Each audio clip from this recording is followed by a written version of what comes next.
का स्वागत करें। शहर युवा कांग्रेस औसत सेवा दल के हमारे मध्य प्रदेश के संगठन मंत्री रजनीकांत व्यास जी, उनसे निवेदन करूंगा कि वह भी मैडम पुष्पा भारती जी का स्वागत करें। मोहसिन सैलानी, चारों से निवेदन है कि वह और प्रदेश के एनएसयूआई के हमारे वो भी आकर प्रियवत सिंह जी का स्वागत करें। ये हमारे ब्लॉक अध्यक्ष विजय सिंह चौहान, अमरुद्दीन कछावा, ये बसंत पंड्या जी, निवेदन करूंगा कि वह स्वागत करें। महमूद भाई, अल्पसंख्यक प्रकोष्ठ की ओर से महमूद सैलानी जैसे पूर्व जिला पंचायत अध्यक्ष प्रभु राठौड़ जी से निवेदन करूंगा कि वह मैडम हमारे बीच में आदरणीय आ देंगे शैलन सिंह अठाना जी। विदित है कि कुछ ही समय पश्चात हमारे नगरीय निकाय के चुनाव संपन्न होने जा रहे हैं। भारतीय जनता पार्टी ने लगातार जो शासन है इस चुनाव को लगातार आगे बढ़ाते जा रहे हैं। एक हार के डर से इस चुनाव को लगातार उन्होंने आगे बढ़ाया। कांग्रेस कमेटी के माध्यम से हमारे मध्य प्रदेश कांग्रेस कमेटी के सम्मानित अध्यक्ष आदरणीय कमलनाथ जी ने मध्य प्रदेश कांग्रेस कमेटी की तरफ से प्रस्ताव भेजा था कि जब आप सब कार्य कोरोना काल में कर रहे हैं, आपने उपचुनाव कोरोना काल में करवाए, तो फिर आप नगरीय चुनाव के नाम पर आप क्यों डर के नाम से चुनाव को आगे बढ़ा रहे? कांग्रेस हर चुनाव के लिए तैयार है, हर तरह के संघर्ष के लिए तैयार है। लेकिन भारतीय जनता पार्टी की सरकार ने अपनी संभावित हार को देखते हुए इस चुनाव को लगातार आगे तक बढ़ाए गए और इस बात की संभावना बताई जा रही है कि कुछ ही समय में नगरीय निकाय के चुनाव हमारे संपन्न होने जा रहे हैं। शायद आप लोगों को पता नहीं होगा, पर मैं 4 साल गुजराती स्कूल में पढ़ी हुई हूँ, 6वीं 7वीं 8वीं 9वीं मैं यहाँ मेरा अध्ययन हुआ है। और जब मेरे पिताजी यहाँ फूड इंस्पेक्टर थे, उस समय बहुत पुराने, पूरा 50 साल पुरानी बात है। उसके बाद में मेरी शादी हुई और शादी के बाद में मेरे पति भी यहाँ एडिशनल एसपी रहे हैं और ये सौभाग्य मुझे प्राप्त हुआ कि विधायक भी मैं यहाँ से ही बनी, रोज अप डाउन करते हुए बच्चों की परवरिश करती हुई। मैं आपको एक बात तो पक्की बता सकती हूँ विधायक जी, इस इलाका में भारतीय जनता पार्टी का कोई दबदबा नहीं है, कांग्रेस का दबदबा है। इस इलाका में जब कांग्रेस का झंडा लहराया है, यहाँ से वहां तक तिरंगा और पंजे का लहराया। कोई बीजेपी में कोई गया नहीं है। बीजेपी में खींच के ले जा रहे हैं जबरदस्ती, पैसे और भ्रष्टाचार और कुकर्म की राजनीति करते हुए ये लोग अपने पद से भटक गए हैं। कांग्रेस ने हमेशा गांधी विचारधारा और गांधी जी की अहिंसावादी की विचारधाराओं का नमन करते हुए उनके मार्गदर्शन पे चले।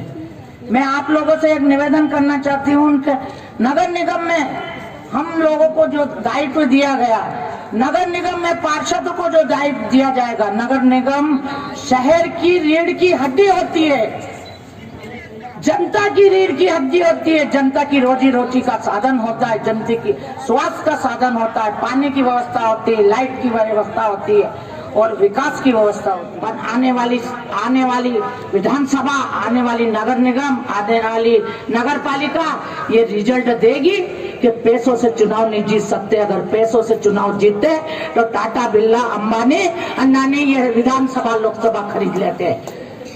इसलिए मेरा आप लोगों से निवेदन है, घर घर जाइए। जानकारी ले रहा था, कुल 50 वार्ड हैं यहाँ, 15 वार्ड में कांग्रेस के पार्षद पिछली बार चुन के आए थे। गुण 50 में अगर हमें जीत का आंकड़ा समझना है तो जीत का आंकड़ा 25 होता है, तो 10 पार्षद और हमें जिताने हैं, तो हम अपने आप नगर पालिका पे अपना कंट्रोल कर सकेंगे, साथ साथ ही अपने महापौर का उम्मीदवार भी जिता सकेंगे।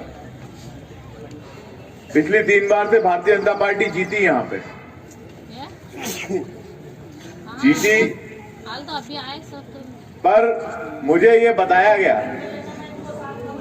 कि नगर निगम में जो अभी बॉडी बैठी है उसका जनता से कोई सरोकार ज्यादा नहीं रहा, महापौर का भी ज्यादा सरोकार जनता से नहीं रहा। जबकि मैं मानता हूं कि विधायक और सांसद से ज्यादा जवाबदारी पार्षद और महापौर की होती है रोजमर्रा के नगर पालिका के संचालन में और शहर के कल्याण में, पर उस पर ज्यादा ध्यान नहीं रहा। मुझे तो ये बताया गया कि गैर राजनीतिक लोग थे तो उन्होंने तो पहले ध्यान उसको व्यवसाय के रूप में देखा नगर पालिका को।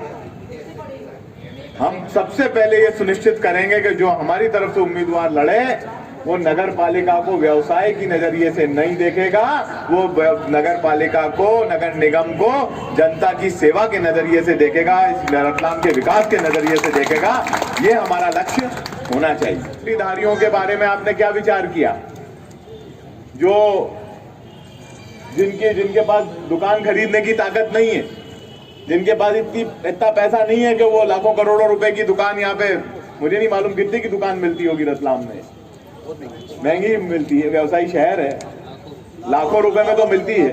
और कुछ जगहों पर जो मुख्य बाजार होंगे वहां करोड़ तक भी आंकड़ा पहुंचता है। पूरे मालवा में सोना चांदी के लिए तो ये जगह प्रसिद्ध है। तो साथियों, उन लोगों के लिए भी विचार आपने क्या किया? मैंने उनसे एक ही बात कही कि 15 साल में जो भारतीय जनता पार्टी की यहाँ सरकार रही उसने उन गरीबों के बारे में विचार नहीं किया, पर अगर हमें मौका मिलेगा तो अवश्य उन गरीब लोगों के लिए हम लोग विचार करेंगे और नगर पालिका क्या लड़ाई उनके लिए लड़ सकती है ये भी पूरा प्रयास करेंगे। काम करने का लगन और लक्ष्य मेरा एक ही रहता है, कांग्रेस का कल्याण के जिस पार्टी में हम लोग हैं वो पार्टी हमारा घर है और हमारे घर का कल्याण करना ही हमारा पहला दायित्व बनता है करने का। अरे 70 साल में इस सेना का निर्माण किसने किया? कांग्रेस ने ताकत दी सेना को। जय जवान जय किसान का नारा किसने दिया? कांग्रेस पार्टी ने दिया।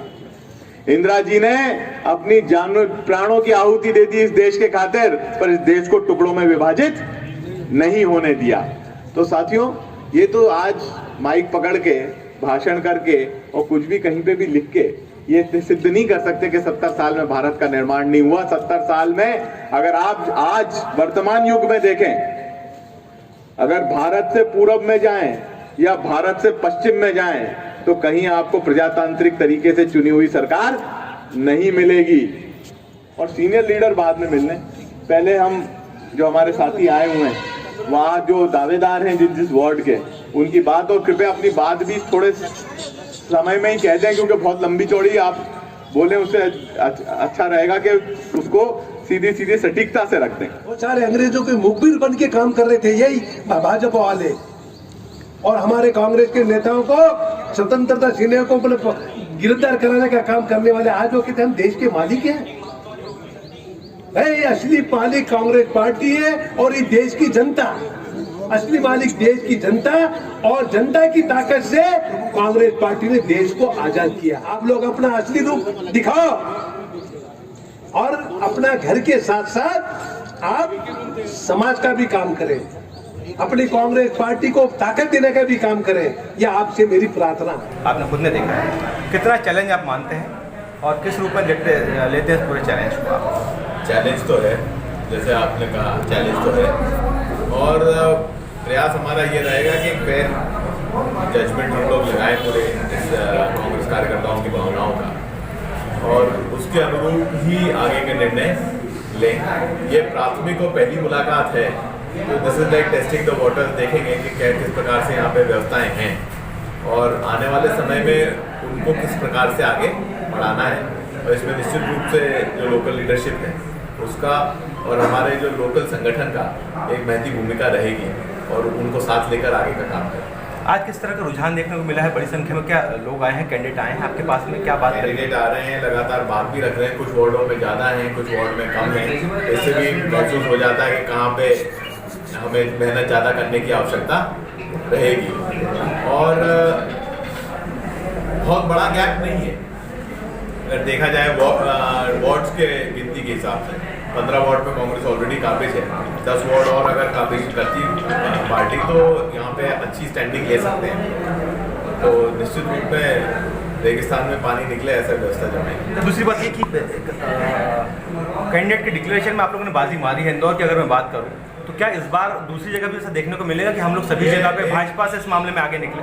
एक ये अच्छा है कि कमलनाथ जी ने कंसेंसस को ज़्यादा माना है और जैसे इंदौर में कंसेंसस से एक व्यक्ति का नाम तय हो गया है, मेरा प्रयास रहेगा कि आने वाले एक आध सप्ताह हम यहाँ पे भी कंसेंसस बना लें और आपको एक कैंडिडेट दें। एक हफ्ते में मैं कह सकता हूँ कि आप कैंडिडेट दे देंगे? मेरा प्रयास रहेगा। अब ये तो प्रयास पे निर्भर करता है, कंसेंसस होती है कि नहीं होती है तो मैं कैसे कह सकता हूँ अभी से। मेरा प्रयास रहेगा कि कंसेंसस हो जाए और मुझे विश्वास भी है कि कंसेंसस हो जाएगी। दूसरी बात, ये रतलाम में बहुत अच्छे आपको मुद्दे यहाँ पे भाजपा ने दे दिए हैं पेट में परोस के। प्रधानमंत्री आवास घोटाले की अगर मैं बात करूँ, राशन घोटाले की अगर मैं बात करूँ, पुरुषों को विधवा पेंशन देने की बात करूँ, ऐसे दर्जनों मामले हैं कि मेरे पास मुद्दे खत्म मतलब बात खत्म हो जाएगी लेकिन समय कम पड़ जाएगा। तो कितना उसको आप भुलाएंगे, क्योंकि अब तक तो कांग्रेस सड़क पे नहीं दिखती है, क्योंकि आप एक जमीन से जुड़े बड़े लीडर हैं। मुझे ये जानकारी मिली कि यहाँ पे जो नगर निगम की फंक्शनिंग थी और जिस प्रकार से नगर निगम काम कर रही है उसमें अंतर था और जनता के प्रति उनका कोई ज़्यादा रुझान नहीं था और ज़्यादातर ध्यान ठेके देने पर, कमीशन लेने पर और अपने रसूख का इस्तेमाल करके व्यक्तिगत लोगों को फायदा पहुंचाने पर ज़्यादा रहा है। और इस चीज़ को निश्चित रूप से हम लोग जनता के बीच में, और मुझे लगता है कि रतलाम की जनता इस बात को महसूस भी करती है, तो इसको बनाने का प्रयास करेंगे। दूसरी बात, आपने कार्यकर्ताओं को सीख भी दी है। आज अनुशासन की बात भी आपने कही, अनुशासन का पाठ भी आपने पढ़ाया है, तो क्या लगता है कितना असर करेगा ये चीज़ कार्यकर्ताओं के ऊपर और क्या मैसेज आप देने की कोशिश की आज आपने? हम लोगों का लक्ष्य ये है कि अनुशासन के बिना कोई भी लड़ाई नहीं लड़ी जा सकती और चुनाव में अनुशासन होना बहुत आवश्यक है और अगर उसकी कमी रहती है तो निश्चित रूप से हम लोगों को दिक्कतों का सामना करना पड़ता है। मैं मानता हूँ ये कि बिना अनुशासन के हम चुनाव नहीं लड़ सकते। कांग्रेस में जिस प्रकार से अभी माननीय कमलनाथ जी ने खासकर हमारी जो अभी उपचुनावों के बाद में कड़े निर्णय लिए हैं, मजबूत निर्णय लिए हैं, अनुशासन समिति लगातार हर महीने बैठक कर रही है और कई जिलों में आपने देखा होगा कई अनुशासनहीनता करने वाले जो हमारे साथी थे उनके ऊपर कार्रवाइयाँ भी हुई हैं। तो मैं मानता हूँ कि आने वाले समय में कांग्रेस इस और सख्ती का रुख रखेगी।